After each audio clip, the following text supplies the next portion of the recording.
It's the boy, Bubba, let's coming through. Hella clutch, flawless, can't be touched. It's your boy, Bubba, let's. Yeah, I need that hot take. I need the truth and everything that is not fake. So tell me who's the GOAT, I'll tell you who's not great. And which team always make you go right way. Yeah, hold on. Welcome back to another episode of the Bubba Lutz Sports Podcast, everybody. I am your host, Bubba Lutz, and I'm bringing you episode 116 of the podcast where we are going to talk about a very special topic. It's been on my mind all week long since I've been sick, since I almost died, and all the criticism, all the speculation, everyone talking about this specific topic on why Dak Prescott has declined his contract extension with the Dallas Cowboys that he was offered just a few days ago, and just the topic alone of why he deserves big money. Now, before we get into that, thank you for watching on YouTube. We are at 57 subscribers. Our next goal is 75. So if you're watching this and you're not subscribed already, go ahead and press that subscribe button and hit the bell for alerts and notifications when we do episodes like this, or we do live streams like we did just a couple of days ago for the UFC 248 pay-per-view. And if you're listening to this on Apple Podcasts or Spotify, great news. We have surpassed 400 listens on the podcast, and that's just great. I mean, we're less than a year in, and 400 listens is a phenomenal milestone, and we're just going to keep on going. So thank you for listening. Go ahead and follow the podcast, and if you're on Apple Podcasts, leave us a review, and that way I can give you a shout out on the next episode. So let's get right into it, shall we? Okay. Why Dak Prescott declined the contract. There's a few reasons why I'm going to talk about why he declined it. Let's just first talk about what that contract was going to be. You know, I have the details right here, so if I'm looking right over here, don't be alarmed. I'm just going to be looking at my notes, okay? So, contract details. It was reported that the contract was going to be for $33 million a year. Now, when we take a look at why he declined the contract and the franchise tag deadline being just this Thursday, coming up really quickly for that deadline, it's actually the same amount as the franchise tag that Dak Prescott would get if he didn't go with a contract long term. So if he just did not decide on doing a contract, he wanted to play out through that franchise tag, he'd be getting $33 million this season, which is a lot of money for a franchise tag, and that's really hurtful for the Dallas Cowboys this season. So along with the $33 million a year, we don't know the exact amount of years that it was decided on for the rumored contract. You're guessing that the Cowboys are looking for a long-term contract, probably 4 to 5 years at least, because they want a franchise quarterback for that amount of time. That way they can spread apart the amount of dollars per year, so that $33 million a year doesn't become a 2 or 3 a year contract that means more money to Dak Prescott. They want to stretch this out as much as possible, give themselves enough cap space to get Amari Cooper, to sign some other guys that are going to be free agents this year, which they have a lot of this upcoming offseason. Most importantly, the one that stands out the most to a lot of people is the guaranteed money. We talk about how the NFL is really strict on guaranteed money. We've seen Kirk Cousins, we've seen Jared Goff and Carson Wentz, who I'll get into in just a little bit, how they got guaranteed money, and that's a lot of their contract. So $105 million guaranteed was speculated for Dak's contract, and he declined it. Now, the first reason why he declined it, and I think it has a lot to do with that guaranteed money, is because of Jared Goff and Carson Wentz.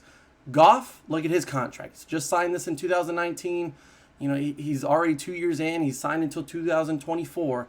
His contract was $134 million for 4 years, but 110 of that was guaranteed, more than Dak Prescott's would have been.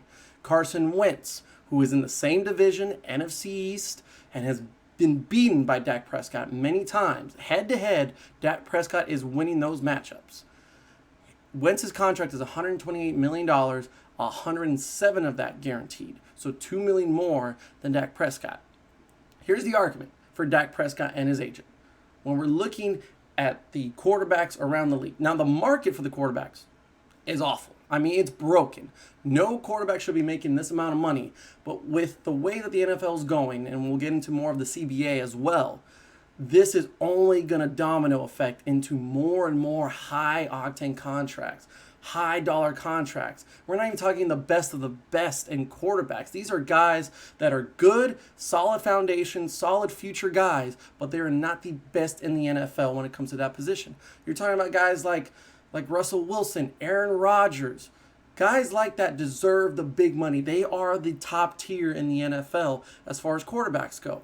Yet they're still on a contract that's not giving them that same amount of money compared to the amount of performance that they have on the field. In the end, though, the way that this is going, this is only going to lead into Russell Wilson getting even more guaranteed money, to getting more money in a long-term contract than any other quarterback around the league. And that goes for Aaron Rodgers as well. That goes for every other quarterback. Like when we get to the point of Patrick Mahomes having to have a contract extension or being a free agent, whether it's the Chiefs, whether it's any other team in the league, they are going to pay a lot of freaking money for that one person. And this is only the beginning of that. So for people that are saying, oh, that's too much money for a quarterback, that's too much money for Dak Prescott, Dak Prescott doesn't deserve that money. Well, when we look at the contract so far, as far as Wentz, Goff, you can even go back to like Matt Ryan, all those other guys, do they really deserve the money so far? No. But when we base it on the last few seasons, let's base it off the last 2 seasons. Jared Goff went to the Super Bowl, did not win, did not perform. And really, he had a solid team around him. It's the Eli Manning effect. You know, you have a good quarterback, but your running game really got it going, and that defense really got them pretty far into the playoffs, got them that far into the Super Bowl.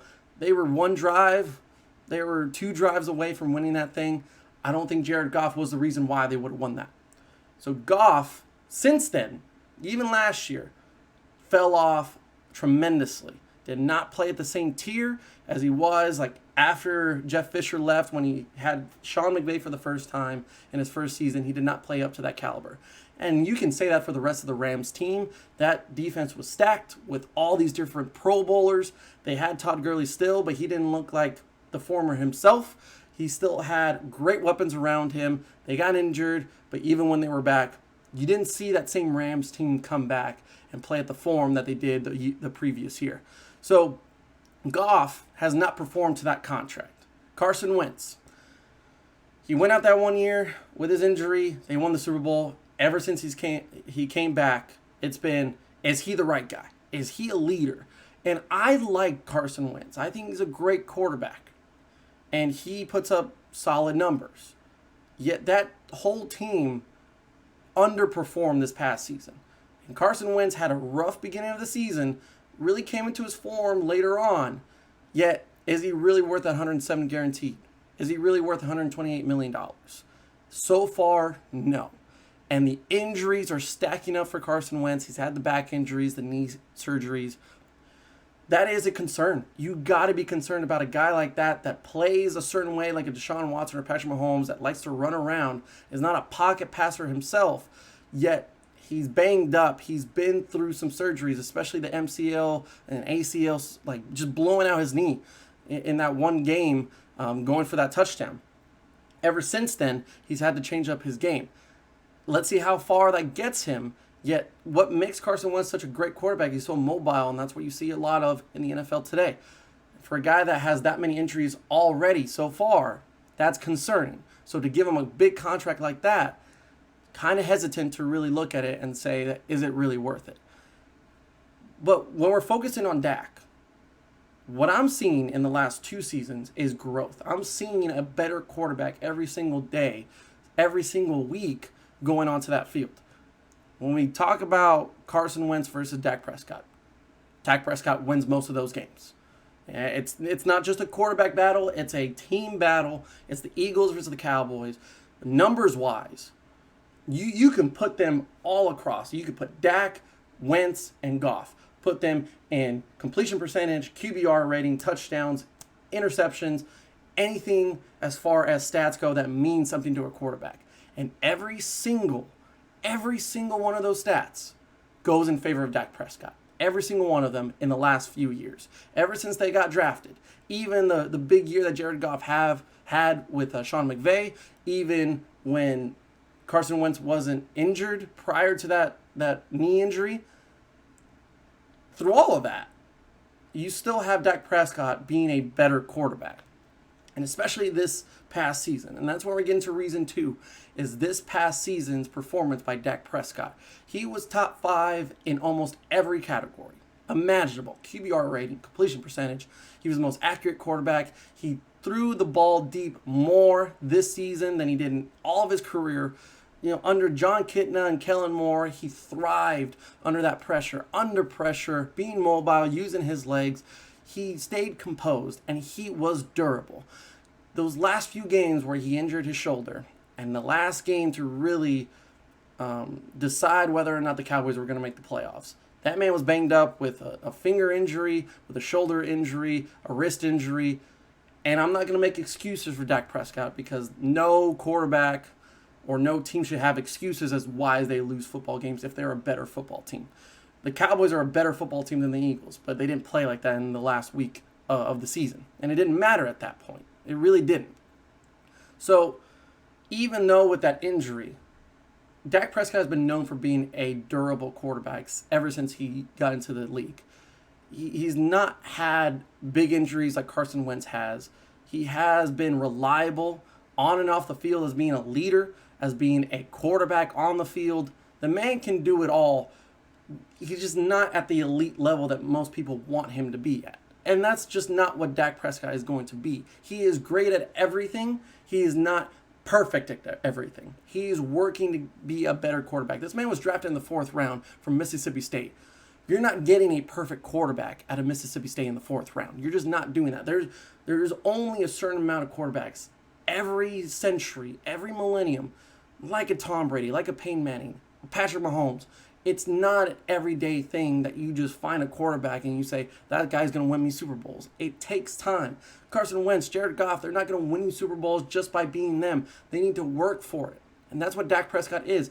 But the growth and the incline that you saw in this past season with him was at an MVP level. He was up there in the MVP race with Lamar Jackson, Patrick Mahomes, with Russell Wilson. He's not going to be the MVP, but he's playing at a great level. He's right there with those guys. So for people to bash on him and say he's not a franchise quarterback, he's not worth the money, he's not even worth it to be the franchise quarterback or starting quarterback for the Dallas Cowboys, that is ridiculous. That is not a solid argument, because when you look at the stats, when you look at everything that molds Dak Prescott into the quarterback for the Cowboys, it fits.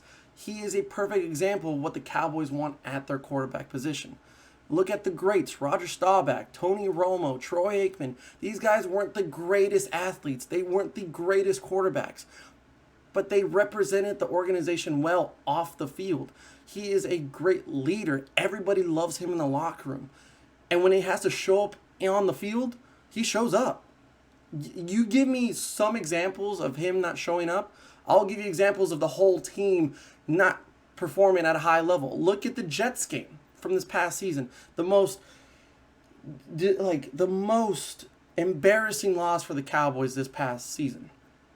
Who was the reason why they stayed in that football game? That brought them back into the football game. It was Dak Prescott. The man had to deal with the most dropped passes by receivers in the NFL. He dealt with a lot of injuries to his receivers. Their offensive coordinator, their offensive mindset was through Jason Garrett. The man took off Amari Cooper in the most important drive of their season on a 4th down, and he is your best wide receiver.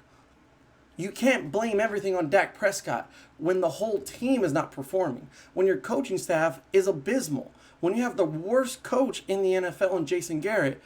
I can get by with Dak Prescott not winning every single football game and making every single pass, but when he had to make those throws, I was impressed more often than not in Dak Prescott making those throws. So the argument is he better than Jared Goff as a quarterback? Yes. Is he better than Carson Wentz as a quarterback right now?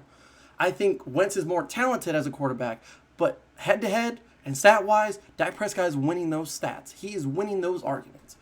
So for Dak Prescott to be disrespected that way, to say, oh, we're going to give you $105 million guaranteed, forget that Goff and Wentz are making more than you. Just take the contract that we're offering you right now. It's BS. That Dak Prescott should not have to deal with this. Whether it was at the beginning of the season where those talks started, the first 3 games where Jerry Jones, the Cowboys, were talking with Dak Prescott about getting that long-term extension done earlier in the season. That way they can take care of it. The argument was still that Wentz and Goff are making more guaranteed than Dak Prescott would be with the speculation of the rumors for the contract details. Even then, he deserved more money. He deserved more guaranteed at that point. And with the performance that he had this past season, now the argument is actually more in favor of Dak Prescott and saying, well, you didn't give me a contract extension early in the season because you didn't think I earned it enough. You wanted to see me earn it. I earned it. I was in the talk for MVPs because I was keeping this team afloat. The only reason why we were in those games against the Saints, against the Packers, against the Jets, and all those different games that the defense gave up a lot of points, our running game was nowhere to be seen, and you didn't know how to coach an offense, I was the reason why we were still on the field on those third down conversions. While we were driving down the field, and you gave me bad plays I couldn't execute. I can only do so much as a quarterback to make my throws, and I did those things. And when you didn't believe in me and giving me a long-term contract, even with everything around me being terrible, I still performed at a high level. We didn't make the playoffs, but that's not on me. That was not on Dak Prescott. I will go to my grave about that. Dak Prescott was the one positive that came out of last season for the Dallas Cowboys. He is the root. He is the foundation of what makes the Cowboys a great team for the next few years, or for the next 5-10 years. He is the reason why. And he deserved the money then. He deserves the money now. And now he deserves even more money because he had to prove it, and he did. And anyone that says otherwise, meet me on the streets. Reason number 3, and the most important reason why Dak Prescott declined the contract, and we'll end it with this one right here, is the fact that the new CBA proposal is going to be voted on later on this week. Very soon it's going to be done. And with people that don't know exactly what the CBA does and the proposal with the players and the NFL in general, what it means, there's so many things, so many rule changes, there's changes being made as far as the season goes. They're looking at a 17-game season. They're looking at different things that will impact not only the NFL but the players, and that's why the players are going to vote on this. The things that focus on Dak Prescott's contract and what we should focus on for the proposal is this is going to be more games for the NFL season. So 16 to 17, 2 more teams added to the playoff scenario. What does that mean? It means more money for the NFL. It means more money for the players. So you have more TV time. You have more games being played throughout the season. And you have more teams being added to the season. So that means you're an extension to the NFL season in general. With reports that are saying that once they go to a 17-game season, that means over $150 million more dollars will go into the pockets of the NFL. That means that more percentage of that revenue will be granted to the players. So minimum salary, veteran salaries, guys that are not making big money will now have more money, which is great. Guys that aren't making millions of dollars, they're making maybe $500,000 or just over $1 million will now gain probably 50% more, 100% more. That's great. That's awesome. When it comes to those big contracts too, that's what Dak Prescott and his agent are focusing on. With that more money being played onto the table for the NFL and the players, well, we get back to the point of he wants a shorter contract. Kirk Cousins mastered the fact that with a 3-year contract and all of that money, $84 million guaranteed, he can go back into free agency in a year or two and say, well, now I can even make more money now with the CBA making more money, now with the NFL making more money. So if you have Dak Prescott only going for a 2 to 3 year contract and he's making $33 million a year, he has a lot of that guaranteed, well, guess what? He gets his money now, but he also, in 2 or 3 years, once he's a free agent again, if he wants to stay with the Cowboys or if he wants to go somewhere else, someone's going to offer him even more money, even more guaranteed. And if the Cowboys need to pay up again, they need to pay up again. That's why they favor a longer-term contract right now. They want a 5-year deal for $33 million a year, 105 of that guaranteed because, well, a lot of that is guaranteed, but at least in 4 years, 3 or 4 years, we're not still struggling to to find free agency. We're not struggling to pay other players around us because we got that taken care of in the past. But with a 2 to 3 year contract for Dak, they're going to have to revisit this, and we're going to have to go through the whole thing all over again. But now there's even more money on the table. Now that $105 million guaranteed becomes $120 million guaranteed. And that's when the market's just going to blow up. That's when the market for the quarterbacks will reach Patrick Mahomes, Deshaun Watson, Russell Wilson. And we're talking horrible amounts of money that the NFL will have to give up and these organizations have to give up for their quarterbacks for just one player. So with Dak, he wants a shorter contract. He wants more money later on. That's why the Cowboys are just struggling to want to get this done as much as possible, and why they're really going to have to ultimately go for that franchise tag and have to talk about this longer than in the next few days. It's a good thing for Dak Prescott and his agent. This is good things for the players because you want them to have more guaranteed money. The transition for like the Major League Baseball, for the NBA, these guys are focusing more on the guaranteed money because their careers aren't guaranteed.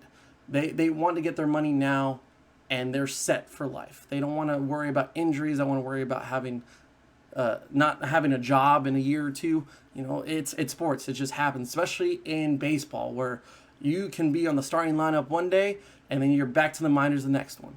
Guaranteed money is very important. That's why you're seeing these big contracts going out like it's nothing for like guys like Mike Trout, for Aaron Judge. It's going to continue, and it's only going to get better in a sense for players. And the NFL is really struggling to get a hold of that. They don't want to give up that guaranteed money every single time, but that's where the market's going. So for a quarterback, for players like this, like Dak Prescott, who has proven himself in his last few years, but it's a grueling position, guaranteed money is very important.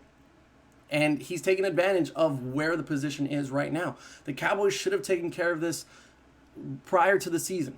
They should have taken care of this in those first few games, where they probably could have given him the same amount of contract details, like $33 million a year, the same amount guaranteed, probably a little bit more, just to save the argument of the Wentz and Goff argument. But probably it would have been a better chance for Dak to gain that contract or sign that contract back then than it would be right now. But now with the new proposal for the CBA, with more money, being more control for the players, this is even better for Dak Prescott, and now it's a tough spot for the Cowboys to be in. Ultimately, if you're asking me, is Dak Prescott worth $40 million? I'm going to say no. That's not based on his play. That's not based on Dak Prescott himself. That is based on, I hate the market. No quarterback should be making that much money. I mean, it's ridiculous. Wentz, Goff, these guys should not be making that much money. The only people that should be making that much money is guys like Patrick Mahomes, like Russell Wilson, that are the top elite quarterbacks in the league. That's why you see Tom Brady want to get more money, but that's what made Tom Brady such a great quarterback for 20 years and still is a great quarterback today, is he recognized that he won't succeed individually if he's taking all the money from the organization. If he's taking every little bit of money that he can, then he won't have receivers. He's not going to have a defense. He's not going to have anyone around him. So he took less money to get guys like Gronk, get guys like Edelman, to keep them in New England. No quarterback has really done that as well as Tom Brady. And no one really will do that probably anymore. With the amount of money that's being spewed out for these quarterbacks, it's been effective for Wentz and Goff that they've taken so much money that it's made hard for their weapons to be around him. You know, Carson Wentz needs receivers. How are you going to pay Alshon Jeffrey? How are you going to pay Nelson Aguilar? Or how are you going to bring a top-tier wide receiver to Philadelphia if you have no money because you took all of it? That's just the bad market. That's where the NFL is broken. That's where the quarterbacks are broken. Is that a guy like Dak Prescott, and I hope that he recognizes this, is that, yes, get your money, but you don't need to salivate every little bit of it from the Cowboys because you think you deserve it. Recognize that they still got to pay Amari Cooper. They still got to pay Randall Cobb in a year. They still got to pay Michael Gallup in a year or two when he gets his contract up. And you got to pay the defense, because that's one of the most important parts of why the Dallas Cowboys are successful, is they are stacked up on defense, and they have a great mind now in Mike Nolan on defense, but you need a secondary. You need some guys to come in. If you want to re-sign Robert Quinn, money is very important for the Dallas Cowboys right now. And they have a lot of salary to work with, but that can go away very much so with Dak Prescott getting a new contract and a high-paying contract. So does he deserve $40 million? No. Do I think he's going to get something close to that? Yes, because it's the market. It's what Dak Prescott deserves because of what Goff and Wentz got. And it's only going to get higher from here now with the CBA. So we're going to get very close to that number. They got to sign him. The people that are thinking that they're just going to go away with Dak Prescott and they're going to go with someone new, they're going to get someone in the draft, I call bullshit. I mean, that is ridiculous to think. Dak Prescott is the franchise quarterback. He is the guy. And we're in the same argument as far as, I mean, it was the same argument that we made when like the trade deadline was coming up with Jamal Adams or any of those big name safeties, is that yes, you have to give up a lot. And the same argument for Mark Cooper just a few years ago is that yes, you're giving up a good amount. You know, draft picks, you're giving up money, you're giving up a lot. But has it been worth it? The Amari Cooper trade has been worth it. That first season when he was there, the first full season, it was worth it to give up that first round draft pick. They didn't go for the first round draft pick or second round draft picks for Jamal Adams. And they suffered really in the secondary because of that. They gave up a lot of money for Zeke. Was it worth it? Who knows? We're a year in and it's not been worth it. But sometimes you need to bite the bullet. It's just the market. It's broken. It really is. No running back should get the money that Zeke got, especially for the amount of play, because we've seen other teams really flourish in the NFL with not really a high elite running back. Look at Sony Michel. Look at last year in the Super Bowl, like Damian Williams. You have Raheem Mostert. You have guys that aren't big names, yet they're playing at the elite level and they perform. So no running back should have to be paid that much. Todd Gurley's been paid too much money, and he hasn't performed. Same thing with the quarterbacks. It's just what has to happen. It's just what the NFL is right now. So you have to pay your quarterbacks. You have to pay your running backs. You have to pay your superstar positions. And no matter how high it is, that's just what's going to happen. Otherwise, someone else is going to pay him. Someone else is going to pay him that same amount of money that you wouldn't want to pay him. And then you have to start from square one. You're not going to find another Dak Prescott in the draft this year. You're not going to have the opportunity to get a Joe Burrow or a Tua this season. And it's not even guaranteed that those guys will flourish in the NFL. You have a guy that has been established for years now. Pay the man. Pay him. But good on Dak. It's all on Dak and his agent. Recognizing that this is a perfect opportunity to get the most amount of money. It's going to hurt the Cowboys, but all in all, this is the whole episode is called Why Dak Prescott Declined It. Not because why this is great for the Cowboys, why this is great for Dak. I think this is stupid. I think that just in general contract talks like this big are unnecessary. I want a guy, we all want a guy that wants to take a pay cut and flourish around his other team or flourish around his team. You want stacked guys and a volume of guys rather than just one guy that gets paid all of it. We all want that in the NFL. All of our teams, we want that to happen. Yet we're not going to get it because that's just how it is in sports. Guys want guaranteed money. Guys want to play for money. They don't play for the sport. They don't play for the love of the game. Sometimes that's just the case. I know Dak Prescott loves football. I know he loves the Cowboys. It's just his agent and himself saying, look, this is the market. This is what I'm going to do. I'm going to get big money. That's what I deserve.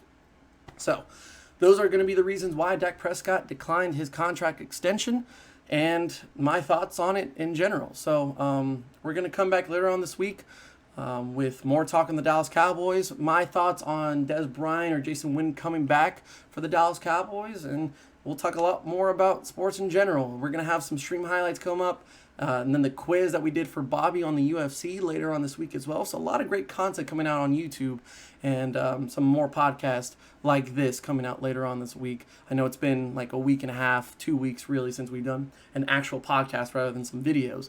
But we're just going to continue the grind, and I appreciate you guys listening, appreciate you guys watching the podcast and watching the channel.